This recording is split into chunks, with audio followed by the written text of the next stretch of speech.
Hello বন্ধুরা, আজকে রান্না করব কাঁঠালের শাহী কাঁঠালের কোপ্তা ও কাঁঠালের এসর। যশোরবাসীর খুব বিখ্যাত খাবার।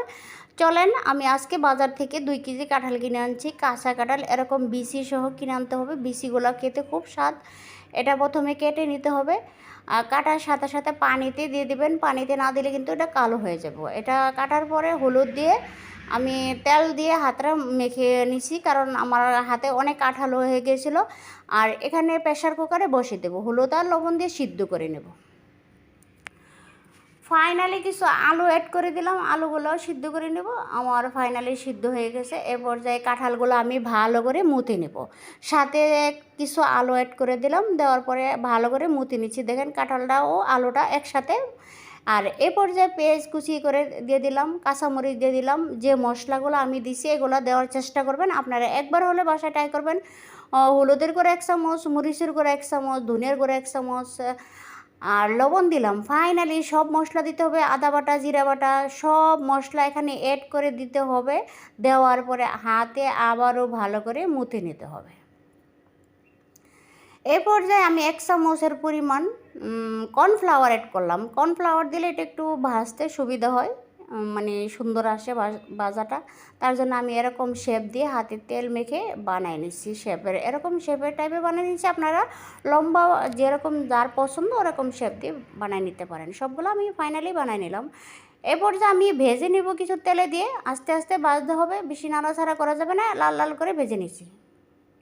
ফাইনালি ভাজা শেষ। এ পর্যায়ে আমি রান্না করব। প্যানে প্রথমে পেঁয়াজ কুচি করে দিয়ে দিলাম। দেওয়ার পরে এখানে কিছু মশলা ছিল, গরম মশলা দিয়ে দিলাম। এখানে তেজপাতা, এলাচ, দারচিনি আর ছিল কিছু জিরা, আস্ত জিরা। এখানে মশলা অ্যাড করতে হবে। প্রথমে আমি মরিচের গুঁড়া, হলুদের গুঁড়া দিয়ে দিলাম। দেওয়ার পরে ফাইনালি যা মশলা লাগে লবণ দিয়ে দিলাম। দেওয়ার পরে একটু ভালো করে ধনিয়ার গুঁড়া দিলাম। সব মশলা, মানে এখানে কি বলবো আপনারা দেখলে বুঝতে পারেন, সব মশলা দিয়ে আমি একটু কষিয়ে রান্না করব। মানে মশলাগুলো পড়ে যাচ্ছিলো, তাই পানি দিলাম। পানি দেওয়ার পরে আবারও ভালো করে কষিয়ে রান্না করব। এই পর্যায়ে দেখেন আমি ভালো করে কষিয়ে নিচ্ছি, কারণ তেলগুলো উপরে চলে আসছে আমার, মানে কষা কষা হয়ে গেছে। এ পর্যায়ে জিরার গুঁড়া অ্যাড করে দিলাম। দেওয়ার পরে আমি যে কাবাবগুলো বানিয়ে রাখছিলাম কাঁঠালের কুপ্তাগুলো, এগুলো অ্যাড করে দিলাম। অ্যাড করে দেওয়ার পরে আমি আবারও ভালো করে নেড়ে ছেড়ে রান্না করব। দেখেন কষিয়ে কষিয়ে রান্না করতে হবে। ফাইনালি আমার কাঁঠালের শাহী কাবাবের কুপ্তা শেষ। এ পর্যায়ে এসরটা রান্না করব। চলেন আবার কীভাবে এসরটা রান্না করছি। এ পর্যায়ে শুকনো মরিচ ছিল না, এই পর্যায়ে শুকনো মরিচ দিতে হবে। কাঁচা শুকনো মরিচ ছিল আমার। এই পর্যায়ে দিয়ে দিলাম পেঁয়াজ কুচি আর রসুন কুচি। দেওয়ার পরে তেল দিলাম। দেওয়ার পরে একটু কষিয়ে এই পর্যায়ে মশলা অ্যাড করবো। মরিচের গুঁড়া, হলুদের গুঁড়া, ধনিয়া সব কিছু দিয়ে দিলাম। আবারও সব মশলা অ্যাড করতে হবে। দেখেন আমার এখানে লেখাও ছিল, স্ক্রিনশট নিতে পারেন। আমি সব মশলাগুলো লিখে দেবো। আর এখানে দেখেন দেওয়ার পরে সব মশলা আবারও ভালো করে কষে রান্না করব। ফাইনালি যশোরবাসীরা এত স্বাদ করে খায়, এটা আসলেও স্বাদ। আমি কোনোদিন কাঁঠালে খাইতাম না, কিন্তু আমার এই রেসিপিটা এত মজা লাগে, এত ভালো লাগে, আমি প্রায় ওটার প্রেমে মজে গেছি। আমার কাঁঠাল আসলে আমি এটা রান্না করে খাই। আমার বাচ্চা পোলা মানে সবাই খায়। আমি এটা ভালো করে কষে রান্না করছি। এটা খেতে এতটাই সুস্বাদু, এতটা ভালো লাগে, আমার কাছে ভালো লাগে। আপনারা বাসায় যদি ট্রাই করেন, আমাদের নরসিংদীবাসীরা কোনো দিন খায় না, আপনারা আমার রেসিপিটা দেখে একবার হলে বাসায় ট্রাই করবেন। এটা আমি ফাইনালি আবারও বাগার দেবো। এ পর্যায়ে শুকনো মশলা কিছু ছিল, এটা দিয়ে দিলাম। পেঁয়াজ রসুন কুচি করে রাখা কেটে দিলাম। তেল দিলাম। দেওয়ার পরে ভেজে নিচ্ছি লাল লাল করে। এটা কাঁঠালের এসরের ভিতরে ঢেলে দেবো।